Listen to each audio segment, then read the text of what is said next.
Hello and welcome to National Observer's online conversation series. We are very excited to have you join us on this very special occasion. I'm Linda Solomon Wood, Editor-in-Chief of the National Observer, and we are celebrating the 5th anniversary of National Observer with a very special conversation series. I'm Sandy Garossino, and this is For Fuck's Sake, America. What's going on? Get it together. Anyway, we'll just shorten that to FFS America. I'm National Affairs columnist for National Observer, and you can find me on Twitter at Garossino. Hi, Linda. How are you doing? I'm great, Sandy. You can find me at @Linda_Solomon. And there's a couple of things before we dive right in for all of you watching. We do have a chat. It's down at the bottom of your screen.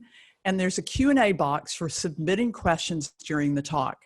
So we'll be watching those and we'll come to your questions towards the end of the talk.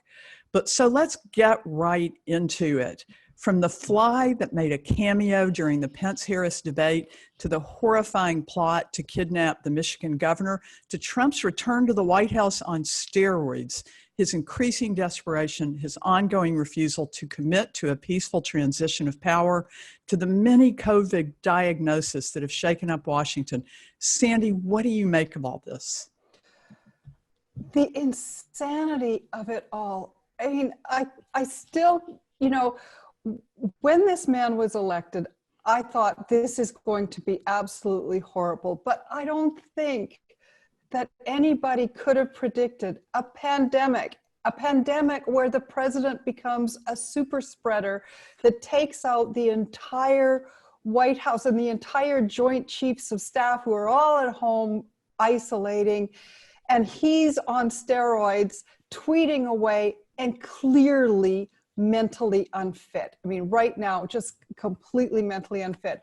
But we did have the entertaining distraction, the fly that ate a vice presidential debate. It was just too much. I mean, this has been, if there weren't such incredible consequences, over 200,000 Americans dead, and the worst record pretty much in the developed world for handling COVID, and no end in sight of this. If this man continues, if it weren't for that, this would be like a comic opera. What's your take? Sandy, well, before I get into my take, I just want to thank you for mentioning the seriousness of all of it. And I just want to say to everybody on the call, we hope you're doing well. We hope that your families are safe. This is a difficult time for everyone, and also particularly those of you in the East. Hope you're doing well.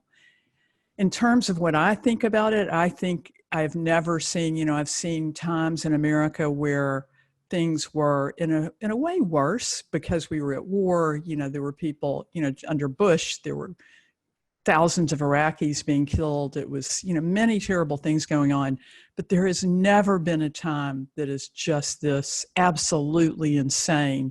And once you think it is absolutely as insane as it can get, it gets even crazier. And this week has been out in the furthest outer zone of insanity, in my opinion. Well, and you were in New York during 9/11, so that's really saying something for you to be at this point of this level of alarm. I mean, one of the most concerning things about all of this, and this is to kind of go over old ground that we've covered, all of us, everybody on this call and everybody watching America for years, is it's not so much Donald Trump as it is the failure, the abject failure of the Republican Party machinery to rein this in and assert and exert any kind of control or authority or limitation on him. I mean, this is the really frightening thing now. We can watch him.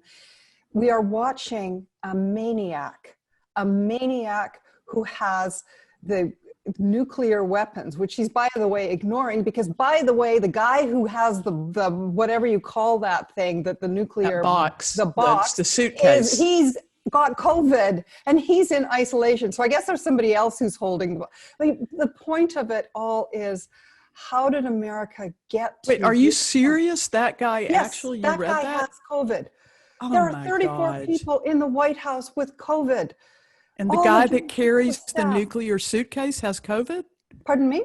Yes. The guy that carries... Yes. The head of White House security has tested positive for COVID. I think it's one of the admiral of the Navy has got COVID, and the Joint Chiefs. I mean, the insanity of it all. And I think one of the things that is so curious about all of this, do you not feel that there's this strange mental fog that comes over where this is so unbelievably insane, but everybody has kind of normalized it. We get up, we go to bed at night, we get up in the morning and check Twitter maybe, but it's become normal. The kids in ages are normal. A lot of the conversation, well, I'm having conversations with friends, I don't know about you, who are saying, you know, this must have been what it was like during World War II. You know, people just kept adjusting. In fact, people have said it is what it was like. You know, in Germany, people kept adjusting and saying, well, it will pass. Well, it will pass. You know, of course, I hope that nothing like that would ever happen in the United States. And I'm not drawing an equivalency other than our ability, our need to normalize life, our need to go on living our normal lives despite what's going on around us. And I think that, you know, that's not just that chaos around Trump is deliberate. Mm-hmm. You know, I do think that is Trump's way of maintaining control. And I think that Bannon and, you know, the cohort around Trump very deliberately went into this administration planning to create chaos. You know, they talk about Antifa, but really they're the anarchists. About it. Yeah. Yeah.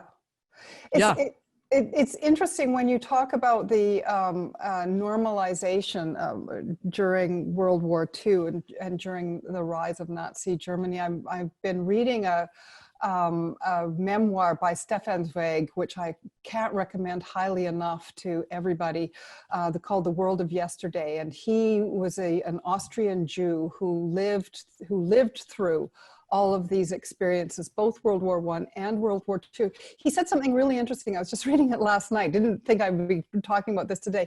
He said something really interesting because he fled Austria and went to first the UK and then New York. And there's a much more of a story I won't go into. But he said what was alarming to him living in London as Hitler was really rising and asserting himself was the sunny approach that everyone in London took to kind of smooth over everything was happening, and this pretense, this pretended normalcy. And he found it so alarming that they were always looking on the bright side. Oh, maybe. And of course, all the signs were absolutely there, absolutely present, and they were ignoring them. But then he said one other thing, and I'll just close on this thought with this. He said, but when the moment came, he had never seen a country as able to gather itself and defend the principles of democracy when they really finally, the challenge came to its shores. As you know, Austria had caved, Italy caved, France caved, everyone, the Vichy regime. So let's pray and let's hope and let's put some faith in the American people, in whose hands everything rests now. Absolutely, and I have great faith in that. There are so many, you know, people who are shocked and horrified by what's going on, but I want to just, along those lines, bring us to what happened in Michigan this week, and you know the plan to kidnap the Michigan governor, and you know hearkening back to when the militia went into the Michigan state legislature, and you know basically occupied it, and you know to intimidate, armed militia to intimidate, and how shocking it was, and yet nothing really happened. You know, nobody, and now we have the governor, you know, the plot, and these things keep happening, and you know, what are we really to do about them other than, you know, be horrified? But they all move the dial. They just keep moving the dial.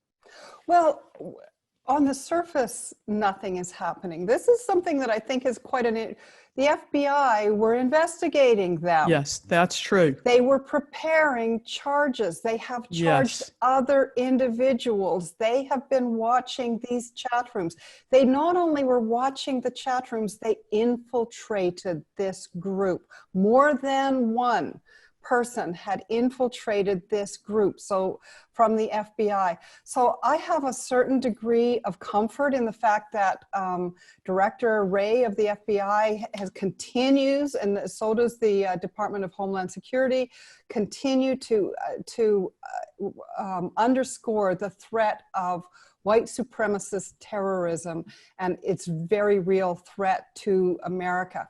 What's interesting to me about this, and it kind of ties into the whole business of these Proud Boys and the militia movement, and you know, this is now terrorism because they are terrorizing voters. We have things like Trump calling out volunteers, an army of volunteers to watch the polls, which is straight up terrorizing voters at the polls and instilling fear in them, stoking fear, stoking division.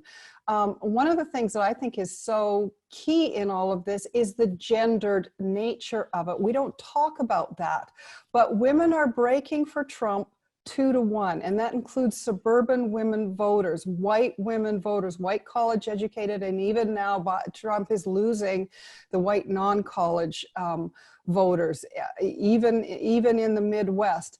And this assertion by these terrorists is straight up, I mean, there is a gendered aspect to it, and it couldn't be more vividly demonstrated than that they were going after a woman governor and other senior women in the Michigan government administration. Absolutely, they weren't going after the men.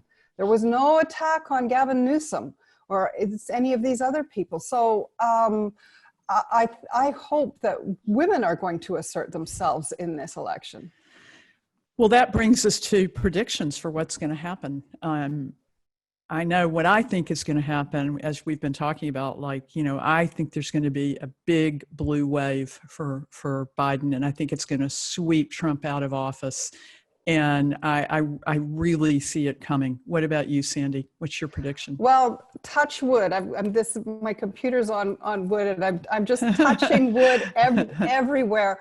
That's my gut. This feels like very much in October, even while Hillary was doing very well in the polls in 2016, you always felt that she was playing defense, that she was playing a defensive game. Well, who's on defense now?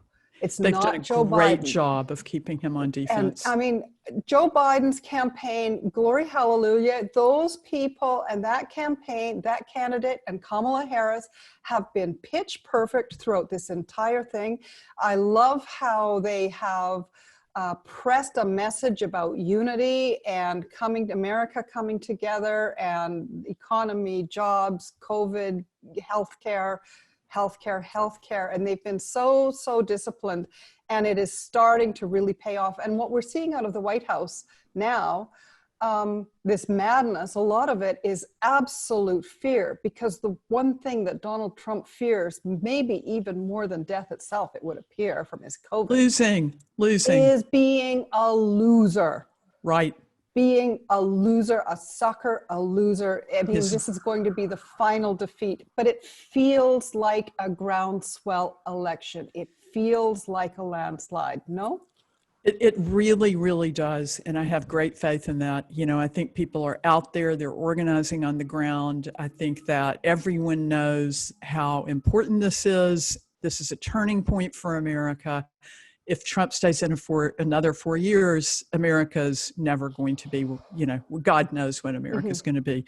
So, you know, but on that point of Trump being so afraid of being a loser, I'm just thinking about Mary Trump's book and her, you know, just talking about what his dad did to him and his dad's, you know, incredible kind of emotional abuse of all those kids. And, you know, just what that did to their psyches, you know, and what it did to his psyche. And his mother wasn't very loving. And he's just one of these people that just seems like he's on this endless crusade to, you know, win it seems like he equates winning with love. Do you get that impression? I can't even try and unpack that man's mental state, but it's like a bottomless hunger for winning, for domination. And he is a psychopath. And, you know, we saw during his debate with Joe Biden. I mean, women watched that and they saw an abusive man, no?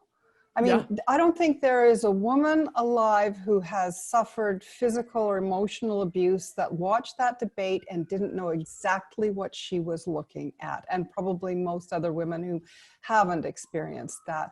And this is, I mean, to me, there's such a rich irony and a beauty in all of this. Same thing, by the way, with the Pence and Harris debate, where Pence talked over not only Kamala Harris, but talked over the woman moderator, Susan Page, as well. And women are going to decide this election. They decided the last election. God help them, whatever came over them. But they will be deciding this election, and the utter tone deafness of Trump and his entire campaign to the fact of how they are perceived by women. And it's going to be, I swear to God, please, I'm touching wood. I'm praying that this comes through. But I look at Fox News polls and the results on how women, suburban women, are perceiving. They're breaking 2-1 against Trump, and they're not going back. This is going to be so rich that not only, Linda, he's not only going to lose, he's going to lose.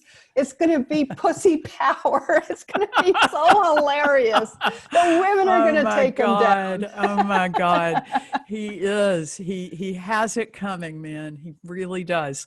Sandy, I'm curious what you think, you know, back to that debate between Pence and Harris. I have to say I was a little disappointed in the moderation. Well, I really felt she could have been, I just felt like saying, thank you, Vice President. Thank you, Vice President. I would have liked to have seen her come out a lot stronger.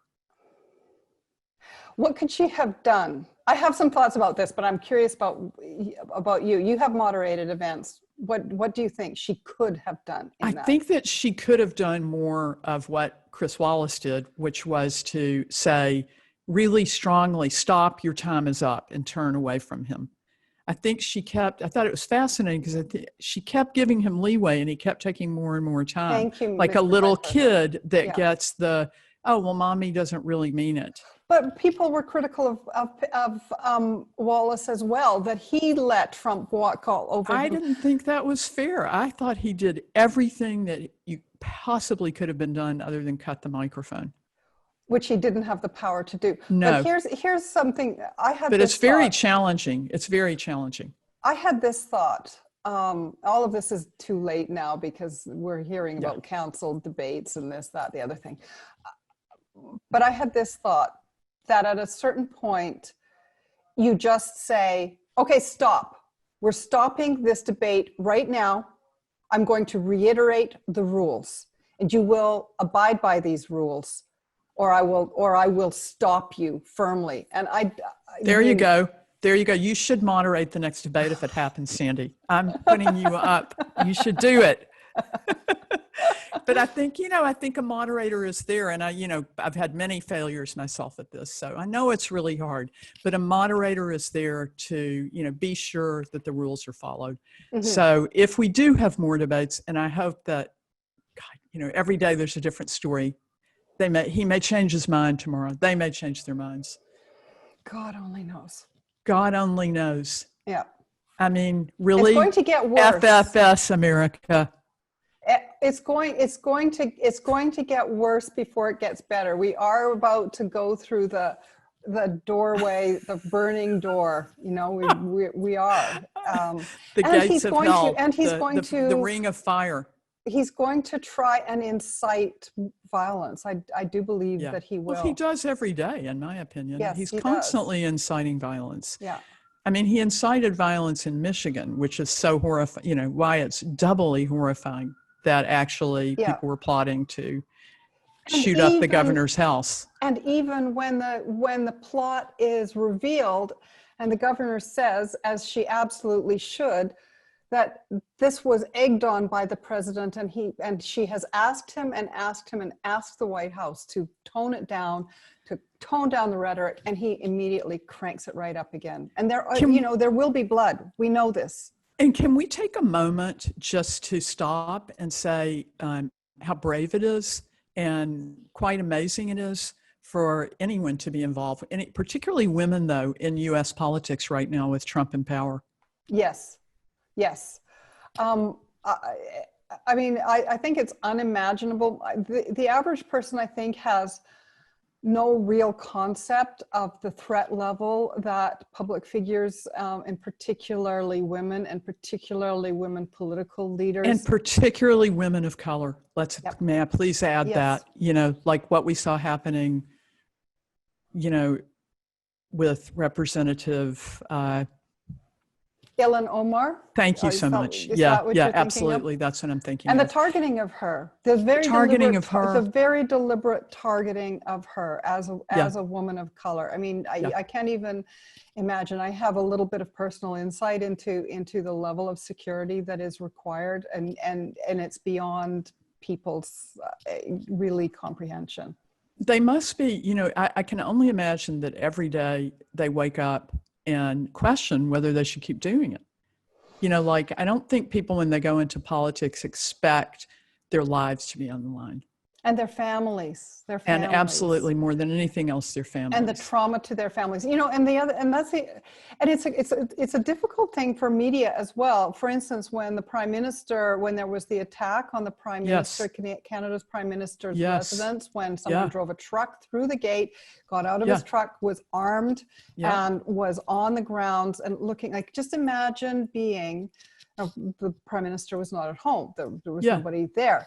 Imagine being the mother of children, and imagine having to explain to your children, what all of these people are around there for. Like, it's beyond. So it really is. And then the way that they, three cheers, and to Vice Presidential candidate Kamala Harris as well for, to wake up in the morning the next day and to hear that, the President of the United States has called you a monster. Mm-hmm. I mean, and that I found fascinating, because actually, if there is a monster in the world right now, it is Donald Trump, in my opinion. Mm-hmm. Mm-hmm. And that he could sort of externalize that on that really quite brilliant and lovely person. Mm. Well, it's interesting once again, and the dehumanizing. This wasn't just that, oh, she's a this or a that, she's a monster. This is not a human description. Yes. Well, what is that all about? We all know that is because she's a woman of color. Absolutely.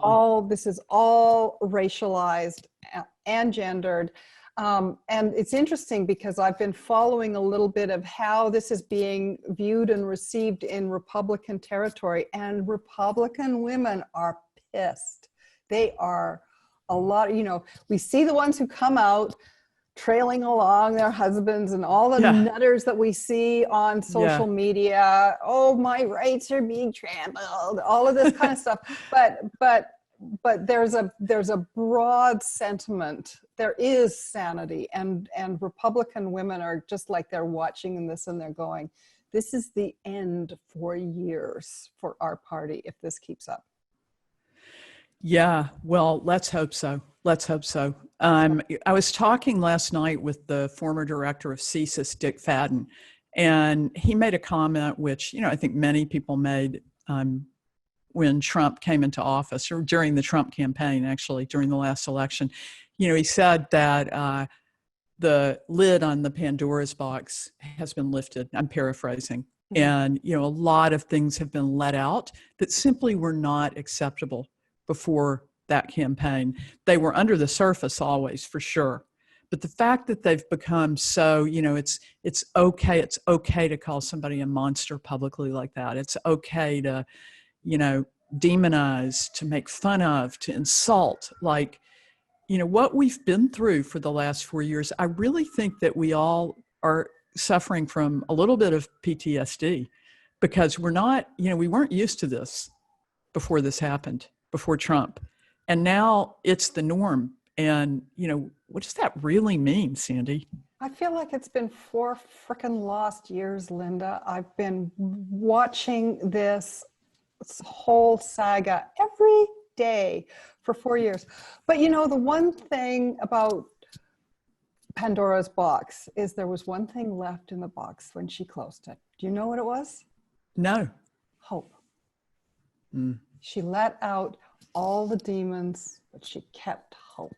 So let that be the lesson of this. And I think that it will be. I think that the American people will assert themselves. And I think that if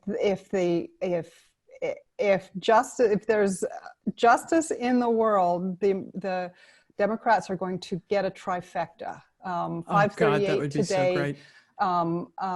Nate Silver today is saying that they're estimating at about 60% chance of the Senate. The House is a given, the Senate and the presidency. And that if they do, Facebook, Google, Apple, YouTube, everything is on notice. They're coming for, the Democrats are going to be coming for this social media empire, and we're going to be seeing the end. And you can see Facebook starting to be a little bit scared right now. Now they're going to cancel all the QAnon accounts. Now they're going to get on it. Well, a day late and $1 million short. Sorry, buddy, too late for you. You had your chance. It's been 4 years of this crap of building. Yeah, and Sandy, you were digging into this issue, to a lot of issues about social media years ago when we first met, back in Vancouver Observer days when I was doing that, and you were doing a lot of work around child security and Facebook.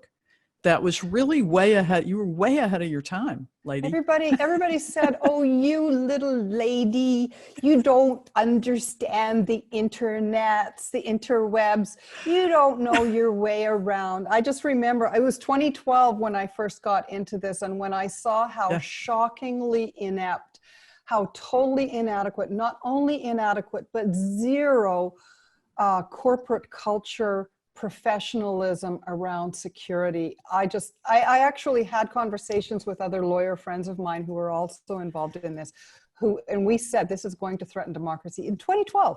But all those tech guys, they were smarter. We could get zero pickup in 2012. Nobody wanted to hear it. It was like, oh, this is going to be the new utopia. It's going to be so wonderful, guys. It's going to be just great. Here we are. And it wasn't. It wasn't. That is a huge issue. And, it's not, unfortunately, going to go away no matter who wins this election. Mm-hmm. And it is going to continue to be a huge problem around the world. And really, when I say it, I'm talking about propaganda. And I'm talking about, the mechanisms now for delivering propaganda, which are just so off the charts, like nothing we've ever seen in our, in anybody's lifetimes. And as Shoshana Zuboff, who I often quote when I'm talking about this, wrote in her book, Surveillance Capitalism, they catch us by surprise and they get ahead of us because we literally cannot conceive of the changes that are happening. We have no experience to understand what's happening in terms of technology and how fast it's moving in these areas and how they are, just kind of, capitalizing on everything and turning us into the product. But back to propaganda, just how we really don't have mechanisms in place. And again, that was back to the conversation last night with Dick Fadden. He also said, he's just been really concerned about that. There's not a way to control what is going on right now, in his opinion. What do you think about that? Well, what's interesting about it is what is the nature of the propaganda and how is it working? What I've been so fascinated to watch through the course of the U.S. election is that no matter what, and we hear about QAnon, which is the new big thing, Right. and we hear about all of these campaigns and how they're really taking off and everybody is reading them and reading about them. Mhm. But Joe Biden's numbers have been rock solid, steady, and have not broken. He has not fallen below 50%, which is an almost unheard of It's amazing. place to reach. He has not fallen below that in 4.5 months, and now he's starting to break open. So I feel like the propaganda has a strange effect in that it's present. It also radicalizes individuals. So it doesn't even need to be all that widespread.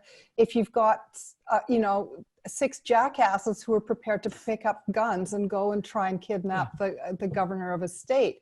So it's got an interesting kind of, well, what is its penetration? What is its effect? And this is very much like the ISIS. This is what the Muslim world saw as ISIS kind of whipped through, and used a lot of these pioneered a lot of these techniques, which now the extreme right extremists is using. Yeah. The one thing that way back in 2012, when I looked at this stuff really, really closely, and this is starting to become much more of a catchphrase. But to me, this is about liability. These tech companies, Facebook is now worth hundreds and hundreds of billions of dollars. When I first started to talk about this, I was in debates with like representatives of Facebook, and I'd be in media debates, and I'd say, they need to have some responsibility here and some liability. And literally the word that came back was, well, we'd have to have an army of volunteers to help us moderate this site. And it's like, they're worth hundreds of billions of dollars, and they had 12,000 employees, if you can imagine. So my perspective on this is, liability is how we got safe vehicles. It's how we got building codes. So we have safe homes. It's how we have pharmaceuticals that are safe to take. This is actually, to an unbelievable degree, the modern civilization that we know around the world is built on corporate liability and responsibility. And this is why people may hear this thing about Section 230. That's a US legislation that basically indemnifies these social media companies against any responsibility for the foreseeable consequences of statements made on their platforms by third parties. I think we're going to start to see some real action taken there. Europe is starting to go there. We're going to see more. Well, I know whenever I talk to the Facebook people in Canada, which I do on occasion, basically what I hear from them is, we want to be regulated. Regulate us, please regulate us. They want... believe them?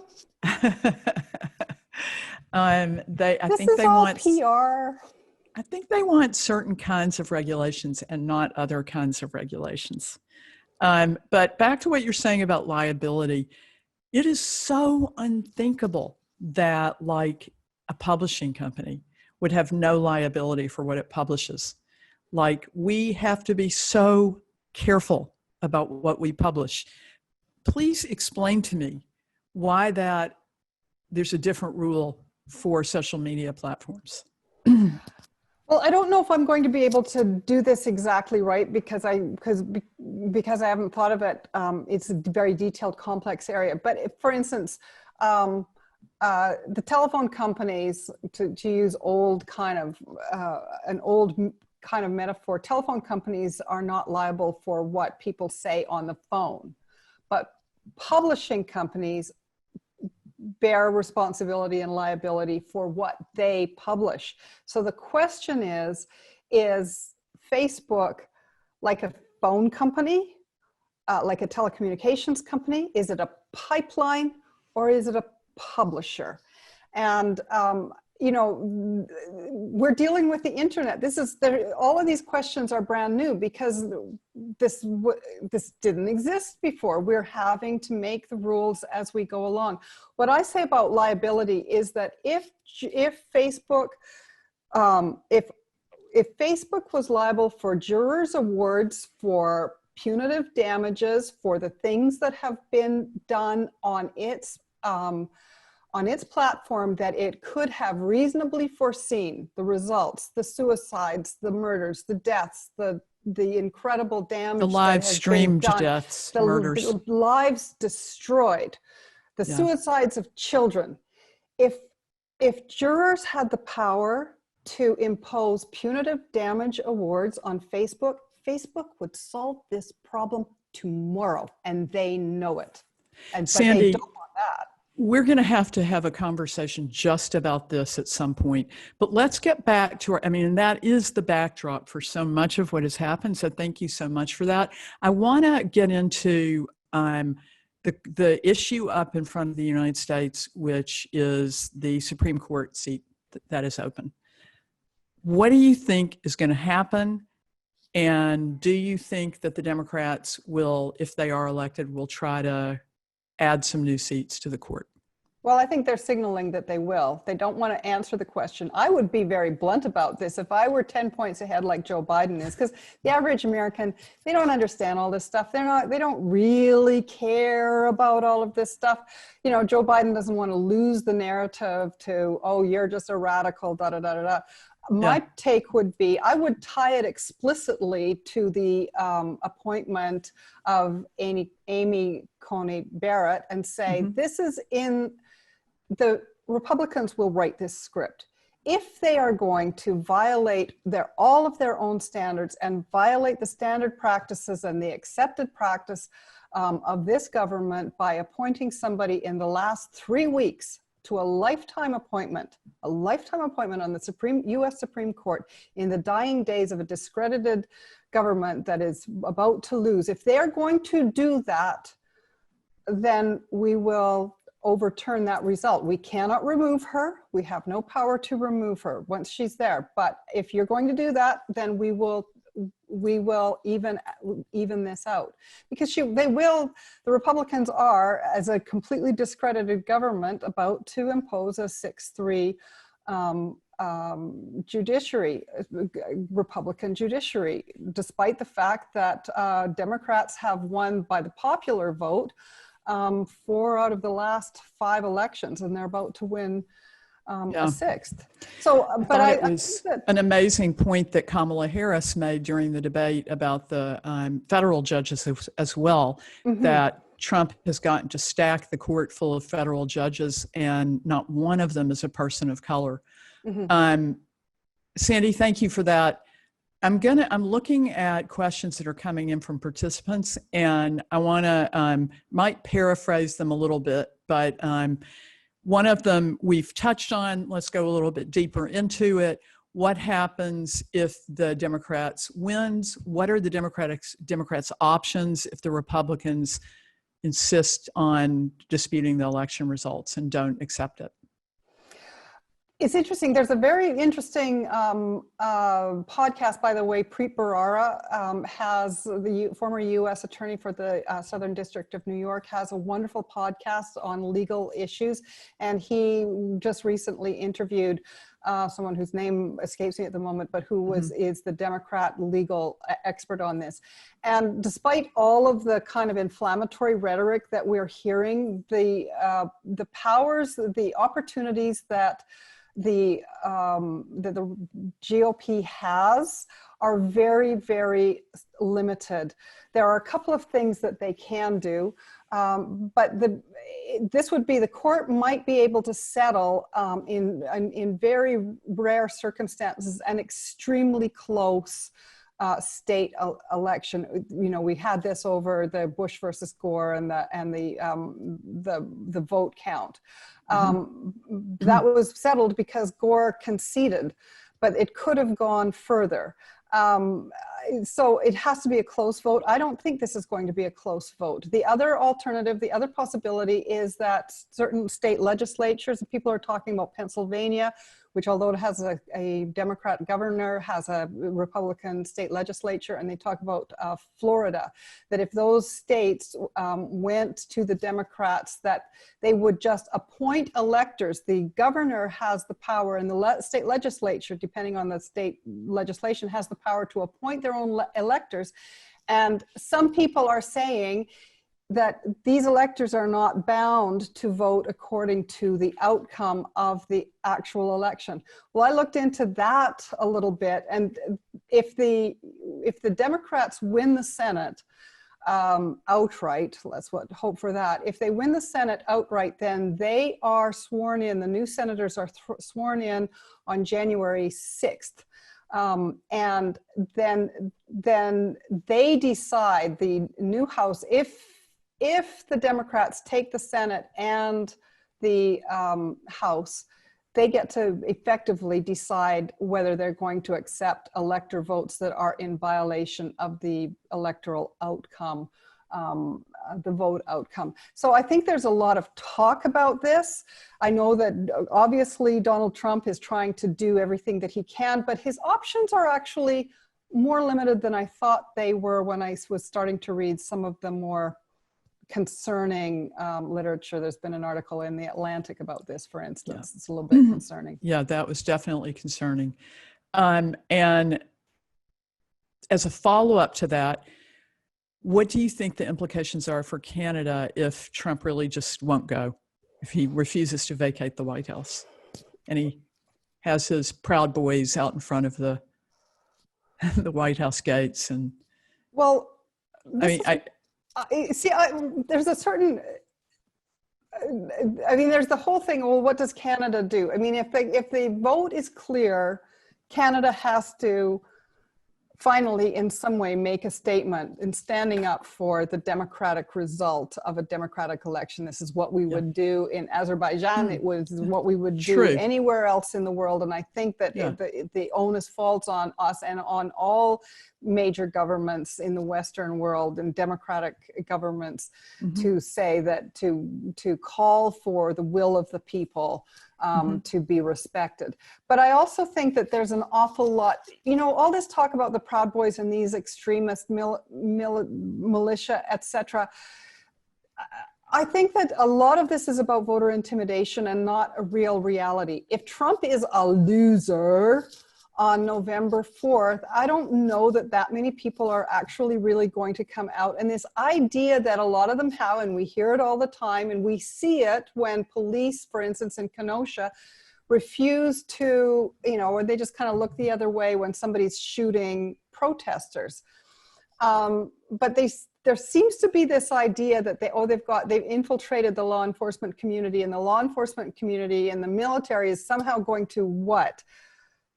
Overturn everything to support Donald Trump? I don't think so. I mean, by the time that you're hoping that government employees are going to give up their pensions and their health care and their jobs to wage a revolution that nobody is going to support, and the overwhelming, the machinery of power is going to step in.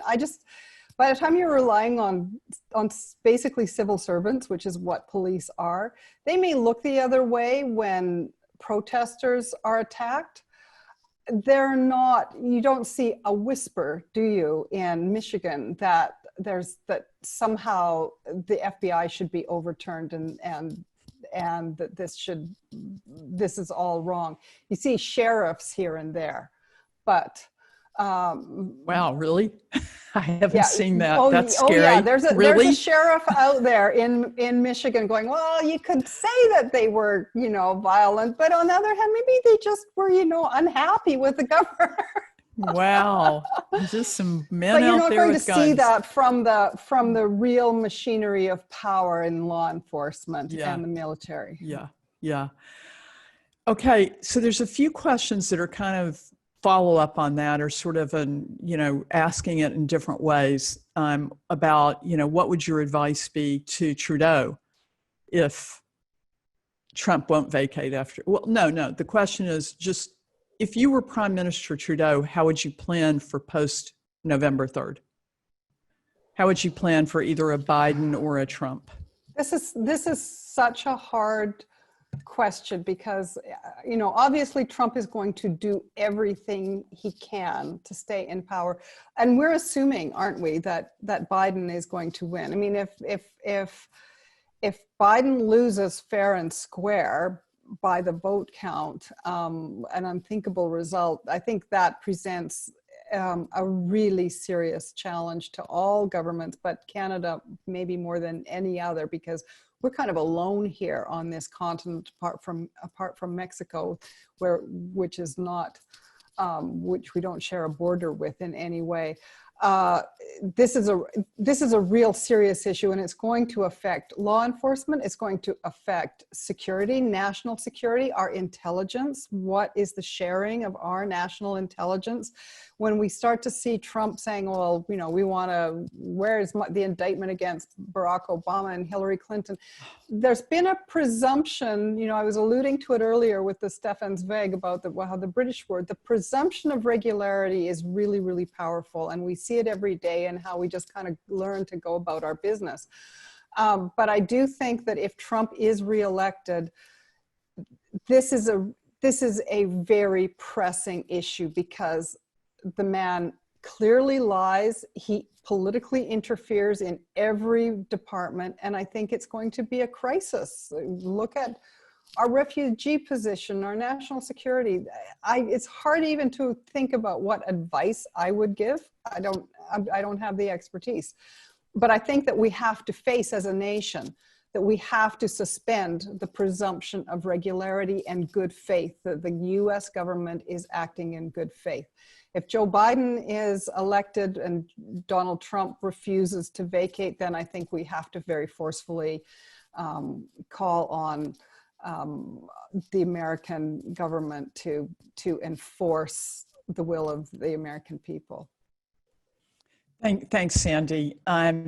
Here's a question about Trumpites, and someone asking, well, basically sharing that she engages with Trumpites in both the US and Canada, and they're not able to see the man for what he is. And the QAnon misinformation is going to millions of people and being forwarded by many to millions. These people are not captured in the polls, she says. I hope you were right about a landslide, but I fear you were wrong. Mm-hmm. Well, has she interviewed more than 100,000 people? Because the pollsters have. You know, we all have this fear. We all have this fear that there are the hidden voters are out there. They're certainly very vocal. They make themselves heard in social media everywhere. And yet poll after poll after poll after poll from a variety of different pollsters. It's not just one pollster all getting the same result. They're all getting the same result. You know, either the polls are having an unbelievably historic failure, or they're having a real historic consensus. My feeling is that, I mean, the QAnon thing is there, but I remember things like, remember when O.J. Simpson, we were all like, oh my God, and there was a huge divide amongst people about whether O.J. was, you know, and there was a lot of racialization in that divided opinion. But as time goes on, as Trump, if he is defeated, if he recedes into the distance, he will be seen historically as a very different person. And the other thing that will happen is that there are going to be investigations. And even if he is successful, if the Democrats take the Senate, there will be investigations, and a great deal more is going to come to light. Sandy, I can't help but bring up, you know, you and I have talked about this, but I think we need to bring it up here. I remember at this exact same time, 4 years ago, the polls were all in Hillary's favor, and it looked like Hillary was going to win. I realized the margin was smaller, but still. Mm-hmm. Can you speak to that? I know you've thought about it a lot. Well, if you look back at that election, what's very interesting is how noisy the polls were through that election. Trump,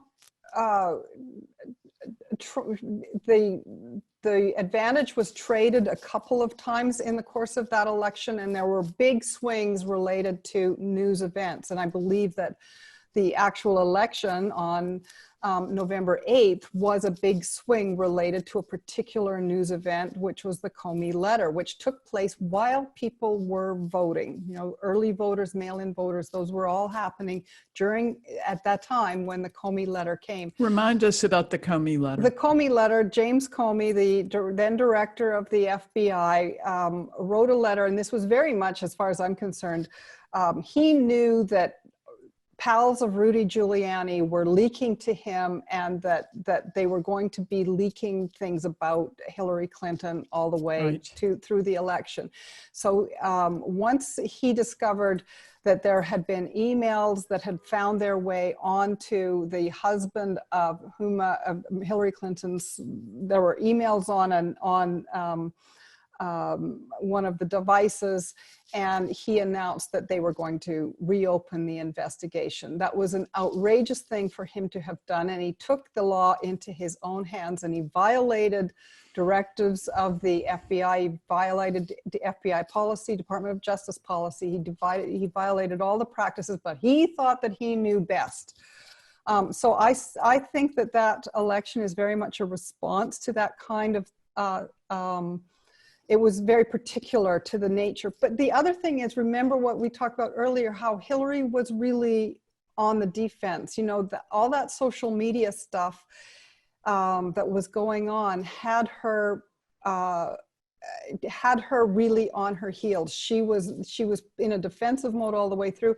And there was also, very importantly, there was a split in the Democratic Party between the Bernie Sanders and the left wing of the Democratic Party and left wing voters and the mainstream Democratic Party voters. And so Hillary Clinton never reached, I think maybe once in the whole campaign, she reached 50%. In this campaign, Joe Biden has led every step of the way since the day that he secured the nomination. He has been not a little bit in front, he has been way out in front, and he has been out in front by a minimum of 7 points, which is well outside the margin of error. A minimum of 7 points for the last 4.5 months. And today he's about 10 points ahead. So if polls, normally you'd expect them to start to tighten, and maybe they will, but in fact, what's happening right now is that the public appears to be breaking for Biden. Boy, Sandy, that is so interesting. Thank you. And, you know, speaking of Hillary Clinton and her being on the defensive, I got to listen to her on a podcast with Rachel Maddow a few days ago, about a week ago. She was talking about the Supreme Court nomination and RBG's death. And I was blown away by the intelligence and the brilliance of that woman. And her voice, everything about her was different on this podcast than she, you know, the way she spoke, the way she was, you know, completely in her full power. She just seemed like a different person. Have you noted, what do you think that was about? She does. And you know, I think about this quite a bit, and I really think that Hillary's biggest mistake happened extremely early on in her life, the day that she decided she was going to go to Arkansas and be with Bill in Arkansas and not ask Bill to stay in a different state. Because from the day that she went to Arkansas, she started to be attacked. And she was under relentless attack as a very young woman. Before she even had Chelsea, she was being attacked. She ended up having to change her name. She had to change everything about her. She had to not be Hillary Clinton, or not be Hillary Rodham, shall we say. She had to adopt a different persona. And to me, I feel like that was the time that Hillary Clinton put on a mask to defend herself and to hold off all of this criticism, this relentless criticism that never ever stopped. And the problem with putting on a mask is that people can see that it's a mask. We don't really get behind. Now, when it's all over, we'll start to see the real Hillary Clinton. We'll start to see the person that behind the mask. We're seeing it now, but people don't trust someone who's wearing a mask. They don't feel genuine.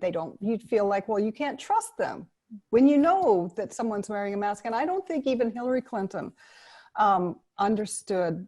I think that became so much part of her persona that she wasn't even aware that it was there. Wow, what a different world it would have been if Hillary Clinton had won that race. Thank you so much, Sandy. And a few final words for tonight. We have a poll on our screen. Please fill it out and give us some feedback. And please support the National Observer in our work. Journalism and really good investigative reporting is not free, and we need journalism to defend and protect our democracy. As you have learned from this conversation, as you're learning from all of our conversations, I hope, and I hope you'll continue to support us. Please tell your friends about National Observer. We have so many more great conversations ahead in the next weeks. Our next guest will be Mike DeAdder. His cartoons are remarkable. He'll join us to talk about cartooning and its importance in the political landscape and how one cartoon can make a point and change views. So please subscribe to join us for that. I'm Linda Solomon Wood, founder and publisher of National Observer. Thank you so much for being with us tonight. Here's to 5 more years of National Observer. Sandy, do you want to, I think we lost you for a moment. I apologize. Just saying good night to everybody, and maybe you'd like to just say good night. Well, thanks to everybody for listening. I hope you enjoyed it. It's been great seeing all your messages and wonderful to see everybody. And let's hope until next time. Until next time. And thank you so much, Sandy. For fuck's sake, America. Ah. Ah. Next year, we'll take on Canada. Okay. Okay. Ciao, ciao. Bye. Bye. Bye-bye.